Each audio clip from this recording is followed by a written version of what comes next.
Fucking 20 minutes late, man. What the fuck is that? Theodore Herzl. State of Israel. If you will it, dude, it is no dream. The Hollywood hit The Big Lebowski, an interesting and hilarious film, is not your typical cut-and-dry comedy. The Big Lebowski actually has many very ingenious Jewish undertones throughout the movie. The character that cracks all these jokes with regards to Judaism is actor John Goodman, who goes by Walter in the film. Walter, in the film, represents an emotional man with a volcanic tongue, as shown in the previous clip. In this clip, Walter proclaims, "Way to go, dude. If you will it, it is no dream." Theodore Herzl. This represents the first Jewish undertone presented in the movie and is a quote by Theodore Herzl, the father of modern political Zionism. The quote comes from Herzl's book Old New Land, which became a very popular slogan of the Zionist movement.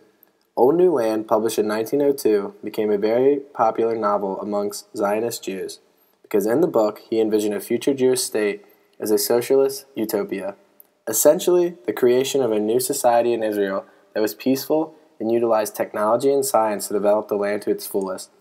Herzl also described in detail how he envisioned the future Jewish state's social laws, political structure, international relations, immigration, and the relationships between state and religion. Ultimately, the perfect Zionist world. But what is Zionism? Zionism represents a form of nationalism amongst Jews and Jewish culture. It supports a Jewish nation-state in a land defined as the Land of Israel. People who believe in Zionism, or Zionists, support Jews upholding their Jewish identity and strongly oppose the assimilation of Jews into other societies. Zionists even strongly push for all Jews to return to Israel so that Jews can thrive in their own nation and be liberated from anti-Semitic discrimination that has evolved worldwide because of diaspora. Essentially, Zionism formed in the 19th century and still present today, with its primary focus still on historical ties and religious customs that link Jewish people to the land of Israel. You're living in the fucking past. 3,000 years of beautiful tradition from Moses to Sandy Koufax. You're goddamn right I'm living in the fucking past! In this scene, Walter talks about the extensive Jewish history, referencing the beginning of Jewish tradition with Moses, who was born roughly in 1391 BCE. He then references a much different and more modern Jewish figure, Sandy Koufax. But let's start from the beginning with Moses. Moses probably represents one of the most well-known Jewish figures. Moses, acting on God's behalf, leads the Jews out of slavery, sends the 10 plagues against Egypt, guides the free Jews, provides the law for Mount Sinai, and prepares the Jews to go to the land of Israel. Moses freed the Jews from Egypt because he was told by God to proclaim to the Pharaoh, "Let my people go." But the Pharaoh resisted until the 10 plagues were unleashed on Egypt, which allowed the people of Israel to escape.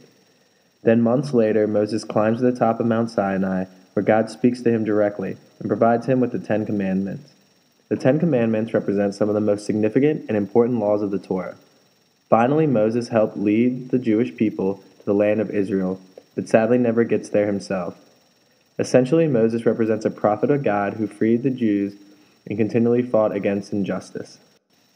Now let's gear towards the other memorable Jewish figure that Walter references, Sandy Koufax. Sandy was born on December 30th, 1935, and was a left-handed pitcher for the Brooklyn Dodgers from 1955 to 1966.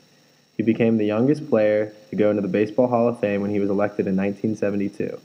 He is also the only base hit player to have won the Cy Young Award 3 times, when the award was for both National and American League. But one of Koufax's most memorable moments is when he decided not to pitch in Game 1 of the 1965 World Series because Yom Kippur was on the same day. This represents an example of an influential Jewish figure putting his religious beliefs above professional pressures, and was greatly respected by the Jewish community, although he took much heat from the American public for this decision. Regardless, Koufax is still remembered as a remarkable Jewish athlete in American sports. They crowd a fucking 1,000 times. I don't roll on Shabbos. Walter. They already posted it. Well, they can fucking unpost it. How come you don't roll on Saturday, Walter? Saturday, Donnie, is Shabbos, the Jewish day of rest. That means I don't work. I don't drive a car. I don't fucking ride in a car. I don't handle money. I don't turn on the oven. And I sure as shit don't fucking roll. Sheesh. Shomer Shabbos. Erev Shabbos, I can't drive. Man. I'm not even supposed to pick up the phone unless it's an emergency. Here we are. It's Shabbos, the Sabbath. which I'm allowed to break only if it's a matter of life or death. This may be the most memorable Jewish reference by Walter, because he continually gets frustrated that he has to break Sabbath. The institution of Sabbath day comes from the Bible. Sabbath is first referenced in chapter 2 of Genesis, which proclaims, "On the seventh day God finished the work that God had been doing, and God ceased on the seventh day from all the work that God had done. And God blessed the seventh day and declared it holy, because on it God ceased from all the work of creation that God had done." Genesis 2, verse 1 through 3. This proclaims that the seventh day in Jewish tradition is devoted to rest.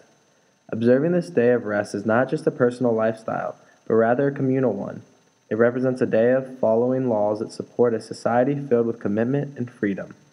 These laws prohibit certain types of work on the Sabbath, and there is a myriad of rabbinic writings that discuss and explain them.